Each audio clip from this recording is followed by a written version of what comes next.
It's a great pleasure and honour to be able to interview you today, David Brokensha. David, when were you born and where?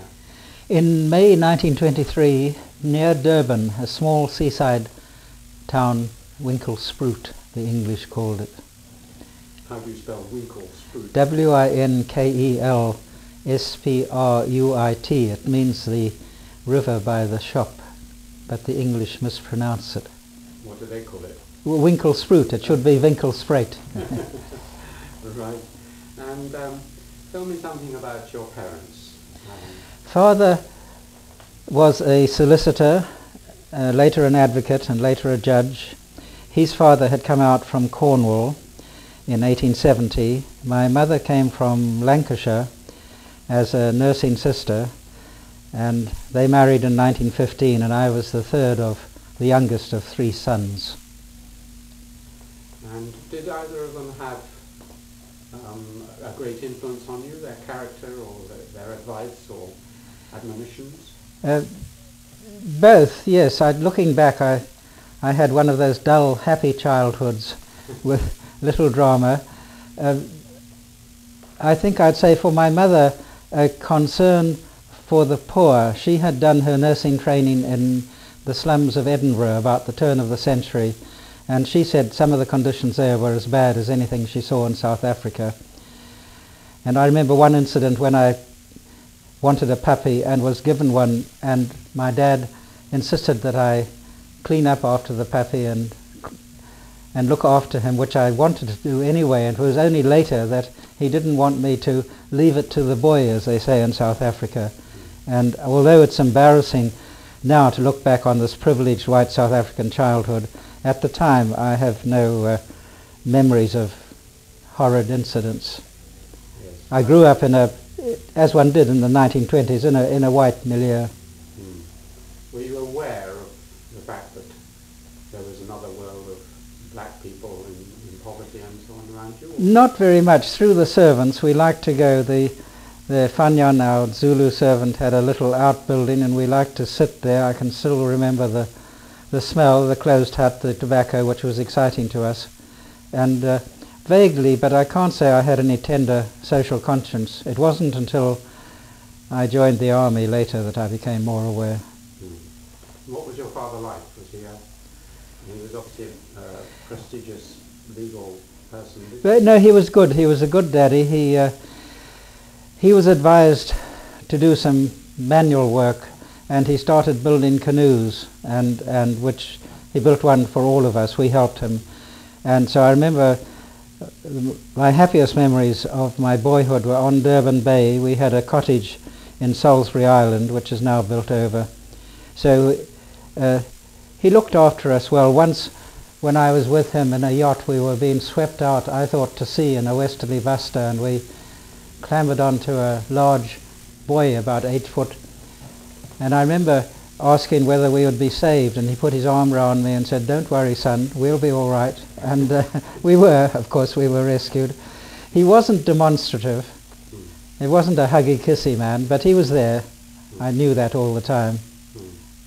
And what about your mother? Yes, very much there. She did not, after marriage, she did not work. Another very important member of our family was Lizzie, Elizabeth Calderwood, who was a... How do you spell her name? Calderwood. Her father had come out from Glasgow as a Presbyterian minister. Lizzie was 21, and she joined our household, I think, because my mother had lost her first baby, and that was when she was 37 years old. My mother was 11 years older than my dad, and by the time I was born, she was 45, but I survived, and Lizzie was a major figure. She was always there. She was there for 6 years, but I remember she told me when I met her, when she was an old lady, that I cried when she left because I said she should stay with me 12 years. She had been 12 years with Guy, my eldest brother. I see. Right, and then moving on to school, where did you go to school? To local schools, to the Durban Preparatory High School, and then to the Durban High School, which then had 350 boys, all white at that time. It was a good school, produced some good people. Philip Tobias, the paleontologist, was there. He remembered me, but he was 2 years below me, so in those times I didn't bother with the boys below me. And I had there the advantage of a remarkable English teacher. I edited the school magazine and I was secretary of the debating society, and Neville Nuttall, this teacher, supervised me in these efforts and encouraged me. N-U-T-T. N-U-T-T-A-L-L. One of his sons became a well-known bishop in the Anglican Church in South Africa. And many years later, in 1951, I came out from Oxford, and I was travelling on the Union Castle line with Evans Pritchard and his family. My mother was with me at the time, and she was friendly with the owner, Evans Pritchard, so we had arranged this, and also on the ship was Neville Nuttall, and I felt that was a neat conjunction, that the two most important mentors in my life met and were together. So how did he influence you, having Neville Nuttall? Literature, obviously, making me more aware in a very gentle way, and also I think by example, a gentleman, an intelligent, strong gentleman, showing me you didn't have to be loud and noisy and vulgar to be strong, to have strength. And what age were you at this time? 15, 16. I was 16 when I left school, and then I went, this was in 1940, I went to Rhodes University College, as it then was, in Grahamstown, for only 2 terms. I was really too young, too immature at 16. I remember very little of that time, apart from the excitement of being away from home, being at university. And then in July of 1940, my middle brother, Paul, had dropped out of school. He was a juvenile delinquent, really, and had come back to school, to another school, to Maritzburg College. And in July 1940, with the war on, Paul and I joined the, as they called it, there was no draft in South Africa.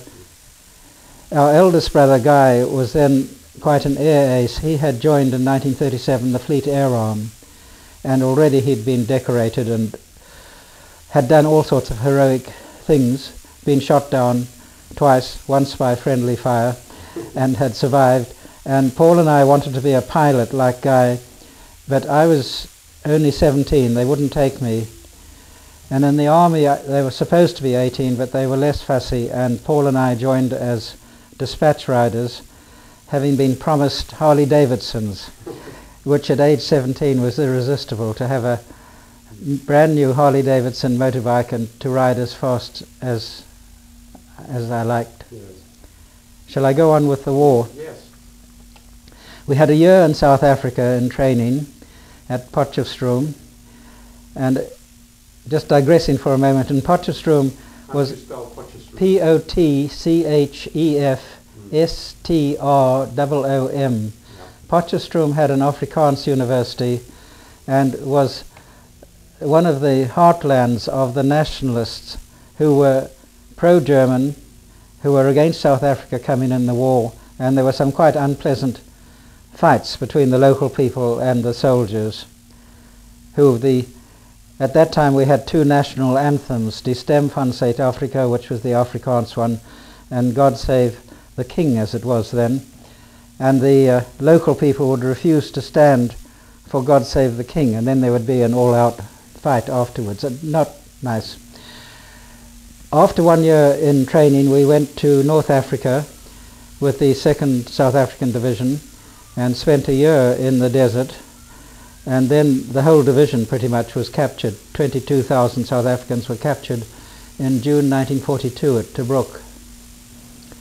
And it was only then, until then, we'd had a fairly easy war, but it was only those few days before our capture when we were attacked and machine gunned, and some of my mates were killed, and Paul and I were taken prisoner.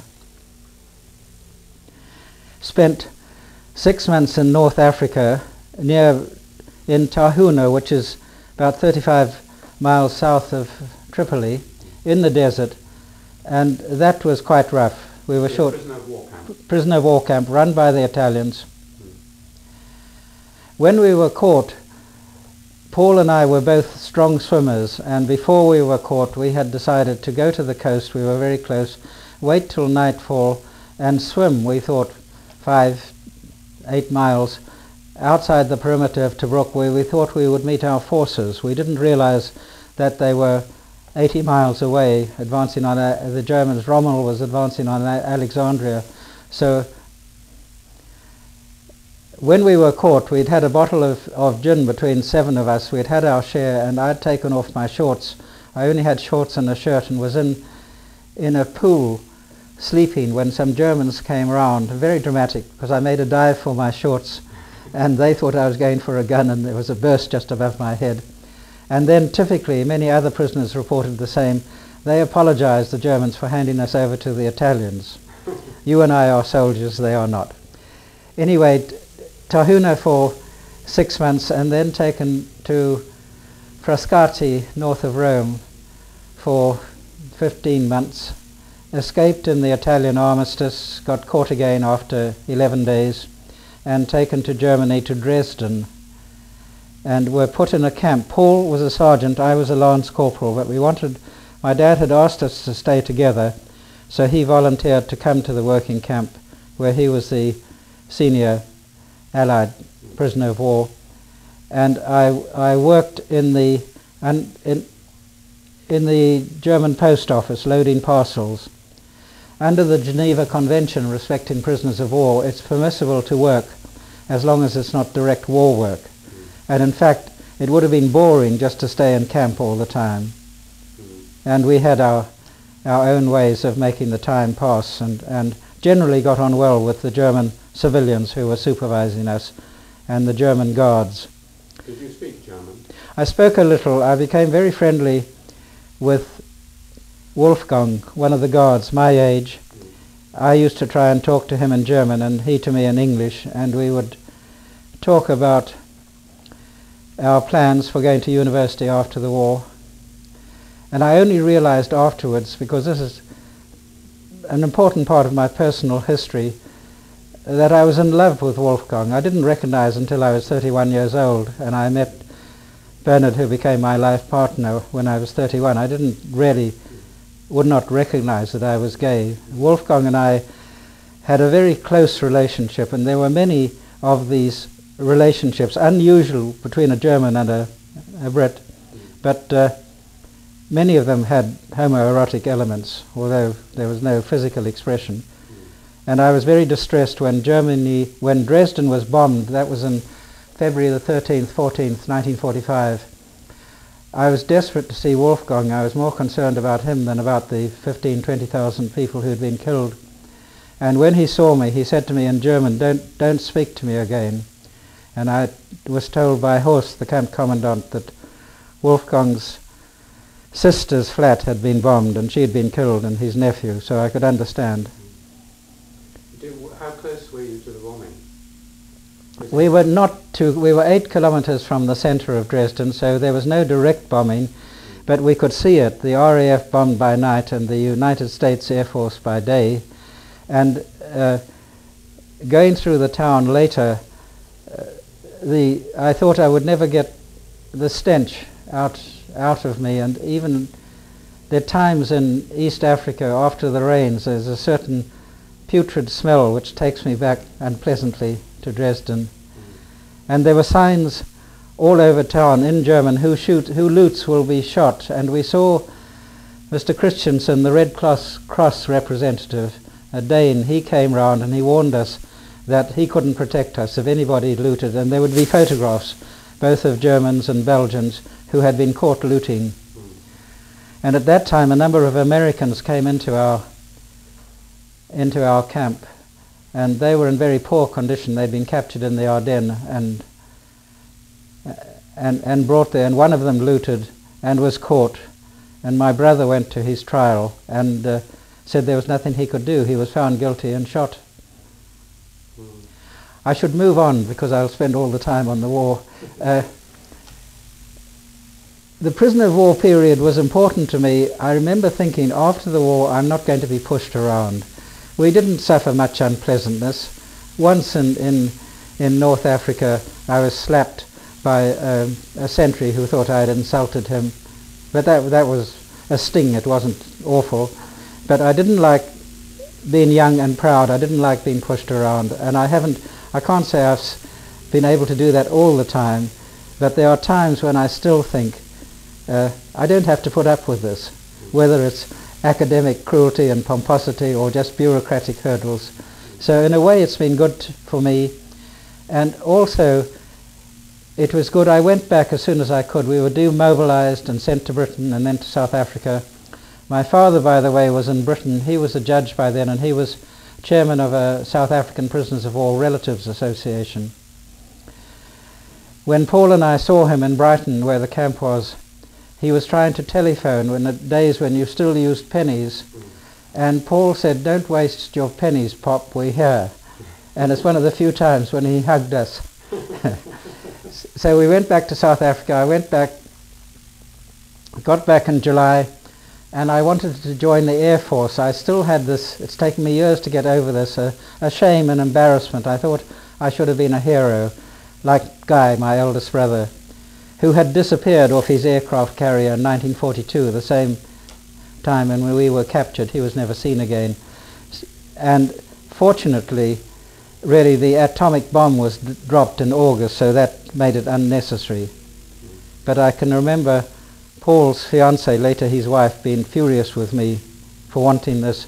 Then I went back to Rhodes University and was able to finish a degree in 2 years. They had acceleration.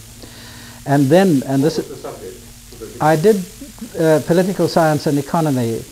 I thought I had ideas. By then I was quite aware. I'd started during the army years, and I was quite aware of the problems in South Africa, and I thought that if I could become familiar with economics, I could persuade the whites that it was not only morally right, but economically to their benefit to loosen up on blacks. Then I applied for an L.C. Bellot scholarship. One or two were awarded each year to Cambridge. They're similar in value and conditions to the L.C.E.L.S.I.E. and then B.A.L.L.O.T. L.C. Bellot was the widow of two men who had both been very rich mining tycoons, and she'd left her money for these scholarships. They accumulated during the war. The trustee said it would be unfair when so many of our boys, as they called it, were in the army. 8 were awarded in 1947, and I was given the 8th. In those days they announced number 1, number 2. And I think there were two things in my favour. One particularly, that I'd been a prisoner of war, and they felt sorry, the trustees felt sorry for me. And two, although I was hopeless at rugby and cricket, which are very important for these sort of things, I was a fair swimmer. I had swam for Natal under 15s, and that pulled me through. And without that scholarship, I certainly would not be here now. That changed my life. I didn't know where I was going, really. I had started in my last year at Oxford, at Rhodes, I had started anthropology courses, first of all with J.D. Krieger, that's K-R-I-G-E, who wrote The Realm of the Rain Queen about the Levedu and what was in northern Transvaal, and his wife Eileen Jensen Krieger, who'd written about the Zulu. And then shortly after that, Monica Wilson was appointed, and I was one of her first students. What was she like? Terrific. She really was. She was another major influence on me. The last article that I wrote, which has just been published in the South African Journal, was based on a lecture I gave on the annual Monica Wilson lecture at the University of Cape Town on her ideas about social change, and how for her period, she had been a student of Malinowski, she was one who didn't blot out the outboard motors and the schools and the trading stores. She took everything head on as she saw it, and that was a major influence on me. It appealed to me. I was attracted to anthropology because I thought in a country like South Africa it offered some sort of answers to what could be done. I still think that is true. She also influenced me because on Sunday evenings she would ask a few of us round to supper. Murray Carlin, who became a lecturer in English, and Hamish Dickey Clark, sociologist, were my close friends, and we went several times. And when I myself became a teacher at the University of California, Bernard and I made a regular habit of having students, undergraduates and graduate students, to our home on Sunday patio lunches, and I know how much it meant to them. And it was Monica who started this informal meeting. Her son, Francis Wilson, is a very well-known economist in South Africa, director of a research institute, and I saw him a few weeks ago, and he remembered me when he was aged about 8, hiding under the table to hear our conversation. So you did some anthropology in your last year. Yes. And you were getting interested in it. Why did you decide to go to Oxford? To Cambridge. For Cambridge? Because of the scholarship. The scholarship was offered. I knew very little about it, and I knew nothing of Judge Caney, who was a friend of my dad's, had been at Christ College, and he told my dad that I should apply there. So I didn't know one college from another, but they accepted me. Fortunately, I had done Latin in my matric, which was essential then, and I was accepted at Christ. And for the first year, I read the economics tripos. I still thought that I would like to become an economist and go back to South Africa and help build a nation. We were supposed to, under the terms of the scholarship, we were supposed to go back to some sort of public service. I did well enough, and I had a very good tutor in economics, but it didn't really grab my imagination, and I met some, I shifted and I did part 2 of the tripos in social anthropology. And there I met Paul Baxter, with whom I'm still in touch. I will be seeing him next week. And also David Pocock. At that time there were only 6 of us doing the tripos, and 3 of us, Pocock and Baxter and I, went on to do graduate work, postgraduate work at Oxford, because Cambridge was really in the doldrums. Haddon was professor. What year was this? 1949. Yeah. Haddon couldn't have been professor. Hutton, sorry, Hutton. And the only faculty member I remember with clearly was Reo Fortune, Yes. who was both a very dramatic man, and again he and his wife Mildred invited us out. This was very important. We used to cycle out to Duck End in the muddy lane for Sunday tea, and the tea was always welcome. Post-war rationing was in force. I mean, Mildred gave us nice cakes, but it was more talking to these remote academics in an informal atmosphere, and Reo was never informal, and his lectures were spellbinding. They were supposed to be very difficult to follow sometimes. They were. It was like following a movie where the plot wasn't clear, and sometimes when he was talking about headhunting, we wondered if he had carried participant observation too far, because we got the impression that he was there with the Dyaks throwing spears. But it was certainly something that you remembered.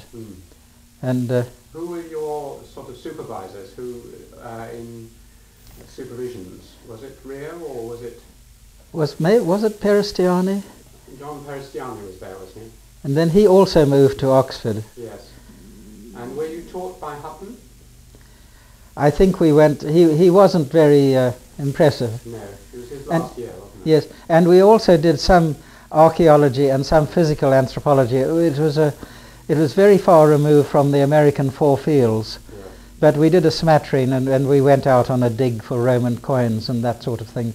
But I remember more my own contemporaries, and I met then Godfrey Lienhardt, who came over from Oxford, and he was another important influence, both in terms of anthropology and in terms of, he was the first Roman Catholic that I got to know well. He and his friend Talok Davis, who went on to become Attorney General in Malaysia. Is that T-A-L? T-A-L-O-G-D-A-V-I-E-S, Welsh obviously. And they came, they had friends at Cambridge. I met them several times. Unusual to me, because I had associated Catholics with rather peasant Italians and Irish, and not the sort of thing I'd be interested in. And Godfrey was one of the brightest men I ever met. And as well as that, he and Talloch were Catholics, but they could joke about it. They were relaxed. They weren't like my Methodist grandfather, who was very strict, so much so that all his sons, including my own father, were agnostic and had no religion. And as a result of that, I started going to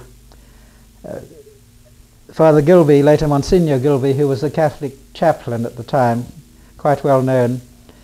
And I moved to Oxford, as I said, in the graduate year, and I finished instruction at Oxford and was received there, with my sponsors being Evans, Pritchard and Godfrey. And this, I think, gave rise partly to the belief that Evans, Pritchard and Godfrey were proselytizing for the church and brainwashing us, which was insulting. E.P. knew through Godfrey that I was going to be received, and he asked if I would like him to come along and sign the form as a sponsor, and I said that I would be honored. But I find it difficult to say exactly what pulled me to the Catholic Church. We Catholics would say it was the Holy Spirit, which outsiders would regard as a cop-out, but it wasn't E.P. or Godfrey. So I joined the church then. You're still a Catholic? Still Practicing Catholic. Very important. I had a long period, I don't know, should I digress now and go? That was in 1950, June 1950, and later on, 1954, which I'll describe later, when I was in the colonial service, I met Bernard Riley and decided to spend my life with him. And at that time, I was 31 years old.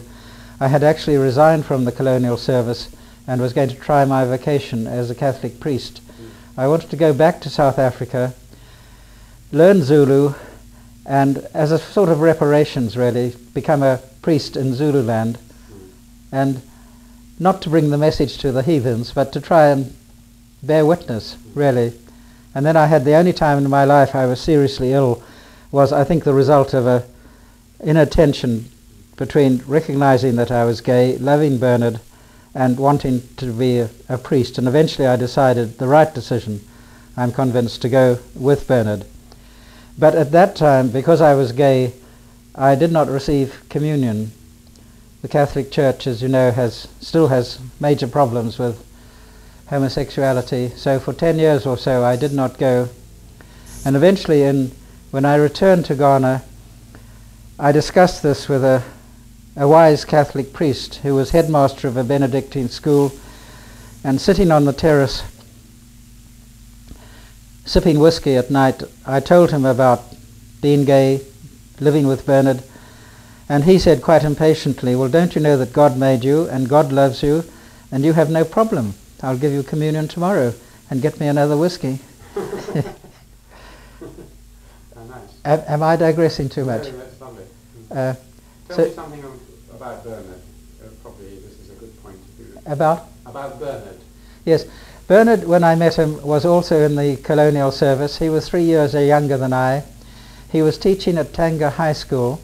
At that time there was no university in what was Tanganyika, later became Tanzania. But Tanga High School was the oldest in the country. It had been founded by the Germans. It was well set up, with I suppose about half the staff being white, British, and with some Africans and Arabs. And it was the school which prepared people for university. And several of Bernard's students, he was teaching geography.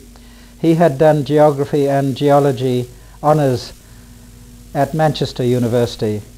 Like me, he had been in the forces during the war. He had been in army intelligence in India, what is now India, Pakistan, Sri Lanka. And when I met him, I remember very clearly, at the Tanga Yacht Club one Sunday evening, we both liked sailing, and he came in. I'd heard about him. He'd been away to Dar es Salaam, and when he came in, when he sat down, that was it. I was bowled over. And he persuaded me. He said, I'm going to spend my life with you, which at that time, 1954, I had never imagined. And it wasn't easy. We had 6 months together in Tanga, and we had to be quite discreet, because although some men, including senior officials, had liaisons either with Africans, usually younger African women, or even African younger men, for two equals to be together was unacceptable. So, for example, we went, instead of going to the Tanga Club for the British films, we went to the open air India cinema, where we would be the only Europeans, and saw quite a few Bollywood films.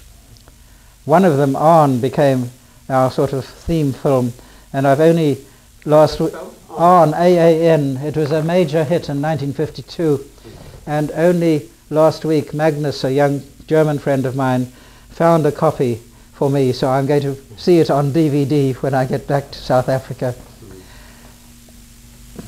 Bernard resigned at the end of his tour. He wasn't happy in the colonial situation, and very unimaginative Department of Education, and they gave him, which I think was very unfair, he had 1,700 papers, the GCSE equivalent papers in geography to mark, many of them in Kiswahili, which he wasn't.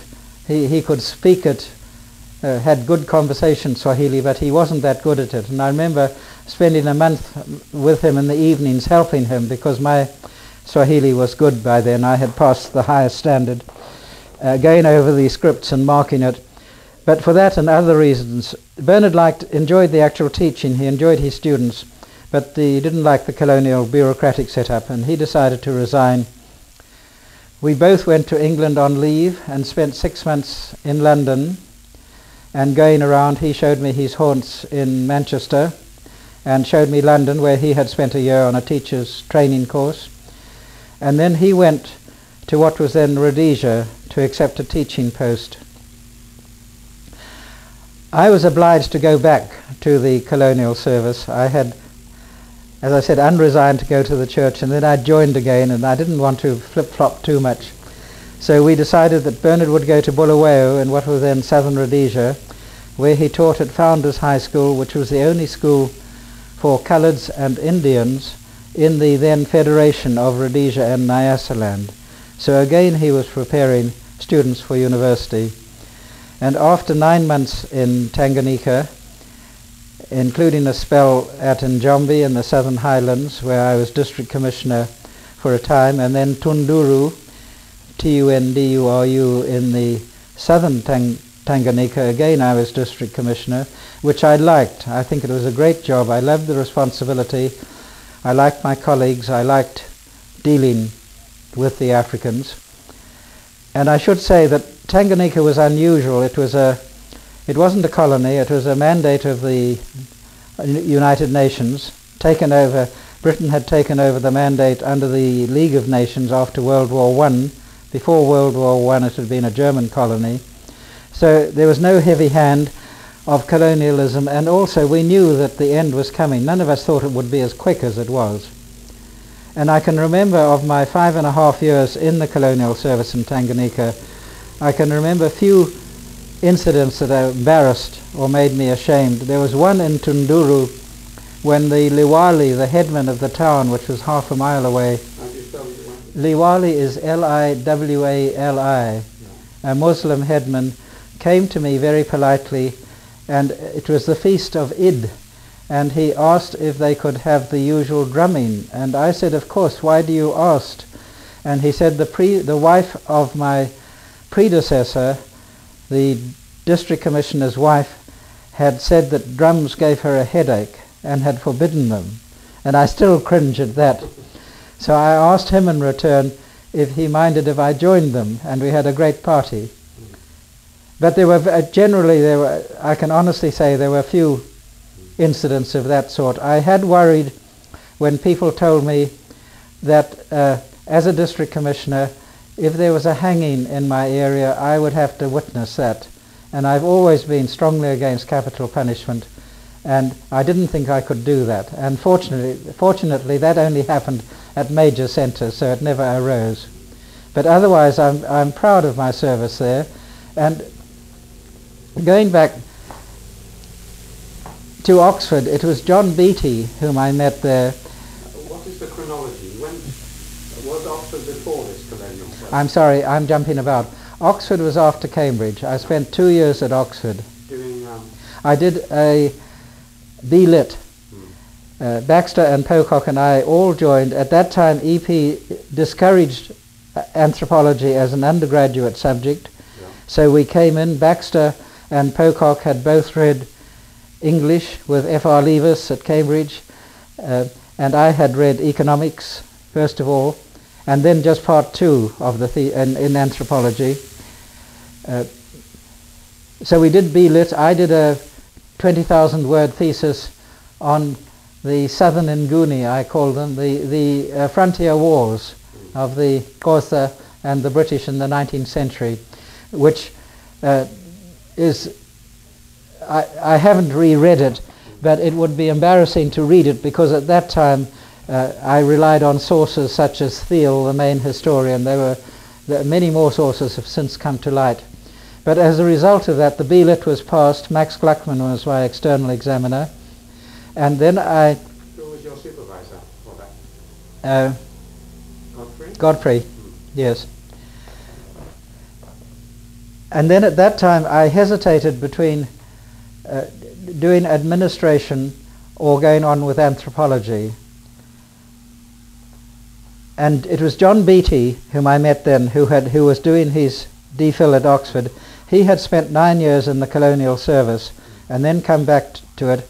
And he and Maya Fortes, whom I knew quite well, both advised me strongly if I was interested in administration to go for it. And they said, you can always come back into anthropology, which I did some years later. So then I applied for the colonial service. But to backtrack, under the Elsie Bellot Scholarship, I was supposed to go back to South Africa. By this time it was 1950, and the nationalist government had been in power for 2 years. They took over in 1948.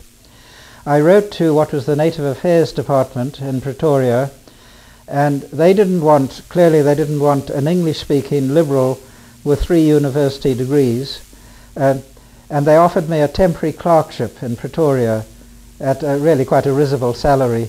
And then I asked the trustees of the scholarship if I could fulfill my obligation by going to the colonial service, which they agreed to. First of all, under the influence of Godfrey and EP, I applied to the Sudan Political Service, and I had a very polite rejection, and they explained that at that time, this was 1950, Sudan became independent in 1955, and they told me informally it wasn't politically expedient to appoint a white South African. So I then applied for the colonial service and joined. I wanted to go out straight away to Tanganyika. I was by then 26 years old. I was impatient to start. I had done most of the courses, economics and anthropology and geography and history. The only thing I had not done was the language, Kiswahili. And the colonial service official was very supercilious, and he said, oh, you think you know everything? You have to do the year's cadet course. Fortunately at Oxford, it was the easiest year in my life until I retired. We didn't work hard. The language we liked. We had a gifted Arab teacher, Ali Ahmad Jahatmi, with whom I kept in touch, and we played village cricket and drank beer at the King's Arms and enjoyed.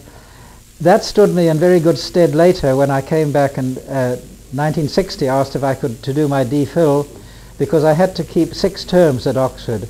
So my B.Lit gave me 3 terms, and the Oxford Colonial course gave me another 3 terms at Wadham College, so I qualified.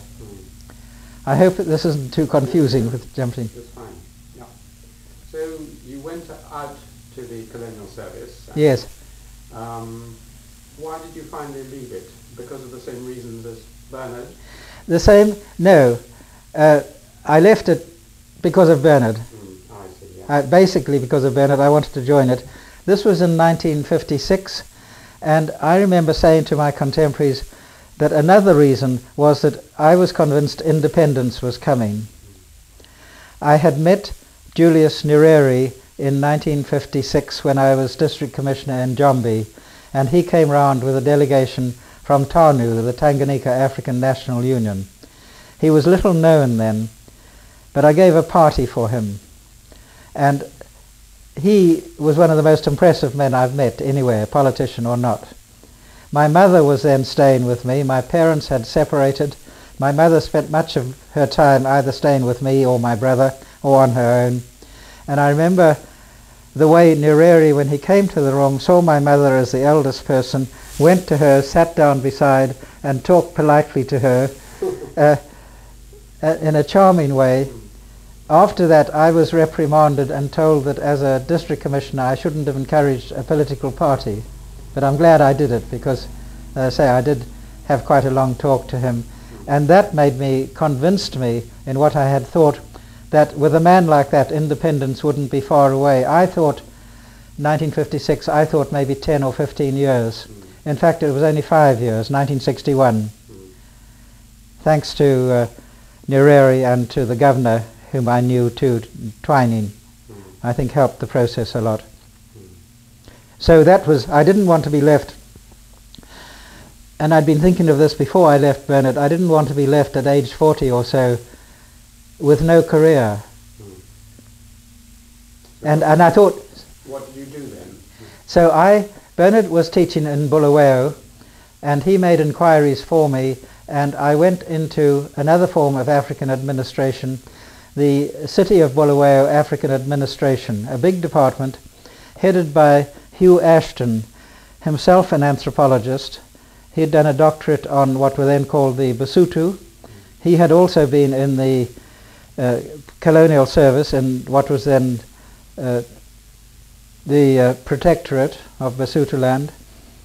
And he was director, and I was given a job in the African townships. Very different from colonial service. It took me some adjusting to. I was given a Harley Davidson to drive around with, which I liked, but it took me some time to adjust from being a district commissioner, not because of pride, but I was a little king in the bush, and here I was part of a big hierarchy, and the city council, I was an employee of the city council, and we were subject to the whims of the white councillors, some of whom were liberal, some of whom were blatantly racist. So, but fortunately, because of Hugh Ashton's inspired and enlightened leadership, I think Bulawayo was one of it had the best housing in southern Africa, I'm convinced of that. And I worked in an innovative home ownership scheme where Africans were encouraged to own their own homes. The rent was deducted from their employers, so we didn't have this huge problem that all South African municipalities now have of rent arrears. It was paid simply to us. Money from the beer gardens went into building swimming pools and an arts centre, which I encouraged. So it was strangely, it was a good time, and looking back we were naively idealistic. Bernard at Founders High School was encouraged by the openings for his coloured and Indian students. He got them admitted to, he broke a lot of the bars, he got them admitted to the formerly white-zone swimming bars and to the formerly white-zone cinemas by shaming them and calling on the Constitution, which was supposed to outlaw discrimination. And we both felt we were doing good jobs, and we even thought of, we had a flat in town, we even thought of building a house. We had looked at a plot of land and we thought we could live our lives there. And then in 1958-59 the struggle for independence broke out, and we realized very soon that there was no place for us. Had we stayed, we would either have had to effectively join the revolution and be put in jail, or join the whites and been against it. So we decided to leave, and under the influence of an American professor and his wife, Bernard applied for a Fulbright scholarship and got a scholarship to Indiana University, where he did a PhD in geography, I wrote to Paul Baxter and said, what should I do?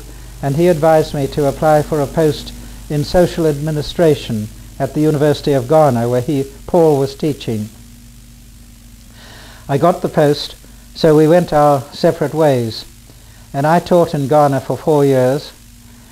Fortunately, by conferences or taking leave, Bernard and I were able to meet at least once a year. In his third year at Indiana, Professor George Kimball, who was his supervisor, was asked to recommend somebody for a temporary post in geography at the University of Ghana. And he recommended Bernard, who was writing a thesis comparing natural resources in Ghana and Zambia. So Bernard joined me for a year. We shared a house, and otherwise we had a longish separation, which was painful, but I think in a relationship ultimately it strengthened it, because when we were together there were inevitably the few minor irritations, but when we were apart and came together again, we realized that this was our life, being together. And I think when finally we did in California come together forever, we were much stronger for it. Can I go on about Ghana? Yes. I taught for the 4 years a course in social administration, and these were about 25 men and women in the middle level civil service, as in social security, community development, healthcare, prisons, a variety of occupations, including a few from Cameroon, Nigeria, Togo, and they came for a 2-year course in social administration, highly motivated, because when they passed it was a barrier. They got better housing, they got an allowance for a motor car, which was very important, their salary increased. So as I say, they were highly motivated. They were mostly in their 30s and were a joy to teach, and they taught me a lot. And so this was my first experience of an independent country. This was 1959 when I went. Ghana had been independent 2 years earlier. I'd lived in Tanganyika, but that was of course under colonialism, and this was liberating for me. At the time there were a number of white South Africans. Once I went to Nigeria on a conference, and the 3 people representing the University of Ghana were all white South Africans, 2 of them who were exiles for political reasons, and there were a number of teachers and others about. But I felt at home immediately in Ghana, and although I haven't been back since 1988, I know if I step there tomorrow, it's like a second home to me. I taught some courses, as well as social administration. I taught some courses in the Department of Sociology, which housed some anthropologists, including Paul Baxter and Raymond Smith, who later went on to Chicago. And the head of department was a remarkable African American called St. Clair Drake, who had been one of the first black students in anthropology at the University of Chicago. And it was he who arranged for me to teach anthropology courses, and he arranged my teaching so that I could do field work. With Paul Baxter's guidance, I chose a community called Larteh, L-A-R-T-E-H, which is on the Akwapim Ridge, A-K-W-A-P-I-M,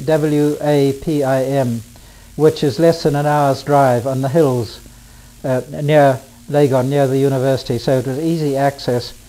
And I did teaching Monday, Tuesday and Wednesday, and then Wednesday afternoon I would drive to Larteh and come back on Sundays and have half a day at Labadi Beach to acclimatize, to get used to my other life. And that worked fairly well. It was an unorthodox way of doing field work, but I did that for about 3 years, plus spending time in the vacations when I could. And it may not have been ideal, but it suited me. Why were you doing field work?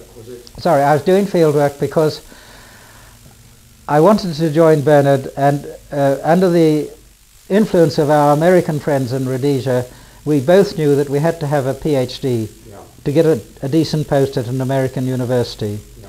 So I wrote to, as soon as I'd settled in Ghana, I wrote to Evans Pritchard, and EP encouraged me, and then I wrote to Sir Maurice Bowrer, who was the warden of Wadham College, and I said I'd like to come back, and I got back a letter which I treasure. I still have. It was about 3 lines.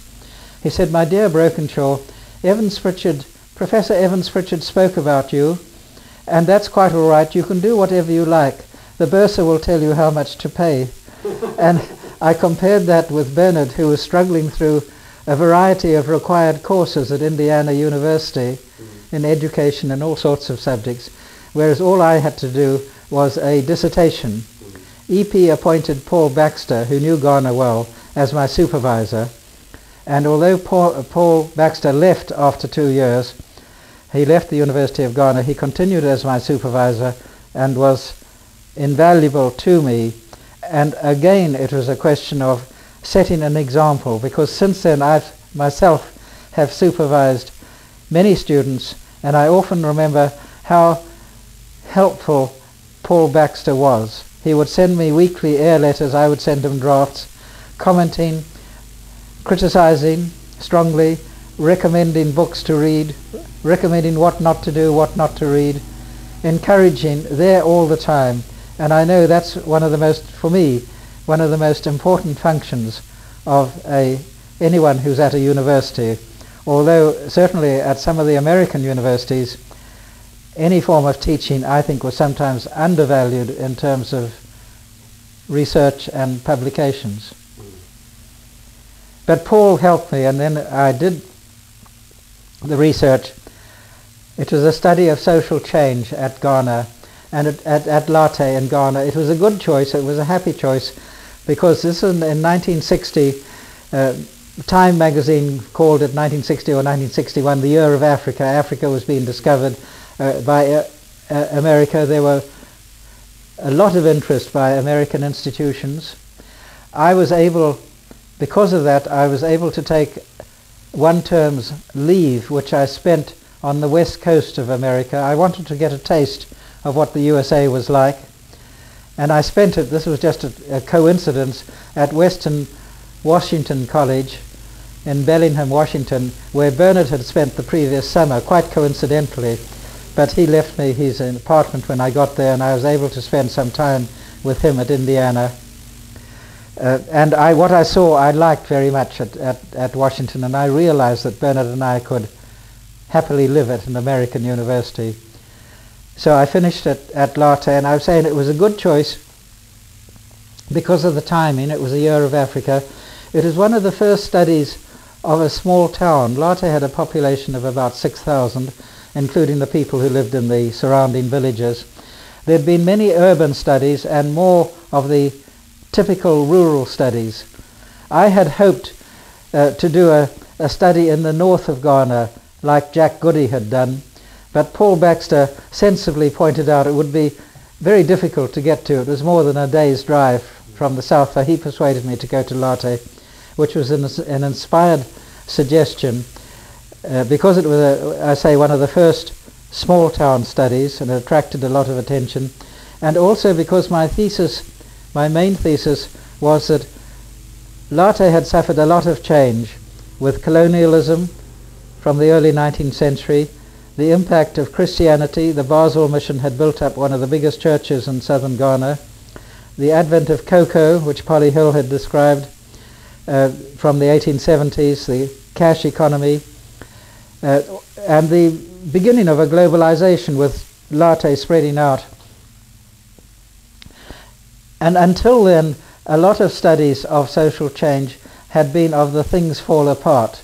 The centre does not hold variety, saying with the coming of the West, all the old institutions collapsed and people